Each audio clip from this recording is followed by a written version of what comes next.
बांग्लादेश में भारी दंगों के बाद तख्ता पलट सेना ने संभाली है अब बांग्लादेश की कमान। वहीं शेख हसीना जो वहां की प्रधानमंत्री हैं वो इस्तीफा देकर वहां से भाग गई हैं। अब जानते हैं कि ये सारे दंगे हो क्यों रहे हैं। दरअसल 1971 का जो युद्ध था जिसमें पूर्वी पाकिस्तान से अलग होकर बांग्लादेश बना था, उस समय के जो वॉर हीरोज थे उनके परिवारों को पीढ़ी दर पीढ़ी सरकारी नौकरियों में 30% का आरक्षण मिलता है। अब युवाओं का कहना है कि आरक्षण के आधार पर नौकरी नहीं मिलनी चाहिए बल्कि योग्यता और काबिलियत के आधार पर नौकरी मिलनी चाहिए। तो सरकार को ये जो आरक्षण है समाप्त कर देना चाहिए। ऐसा ही हुआ।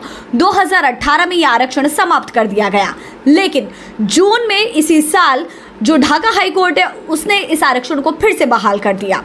इसके बाद सुप्रीम कोर्ट ने इस पे रोक लगाते हुए इसे फिर से समाप्त कर दिया।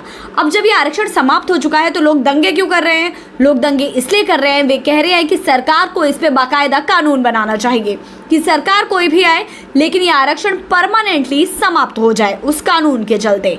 अब प्रॉब्लम क्या है? शेख हसीना की जो सरकार है वो कानून क्यों नहीं बना दे रही?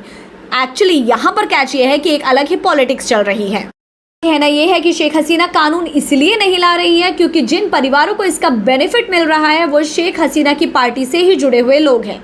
क्योंकि 1971 का जो वॉर हुआ था उसका नेतृत्व शेख हसीना के पिता मुजफ्फर रहमान ने किया था और उस वक्त युद्ध में उन्हीं के यार दोस्त और जान पहचान वाले लोग उस वॉर में शामिल हुए थे और आज तक वही लोग इसका बेनिफिट ले रहे हैं। इसलिए शेख हसीना ने अब तक कानून बनाने की कोई भी बात नहीं कही है। वहीं कहा यह भी जा रहा है जो दंगे लगातार भड़क रहे हैं उसके पीछे विदेशी ताकतों का हाथ हो सकता है। अमेरिका का हाथ होने की भी अटकलें लगाई जा रही हैं।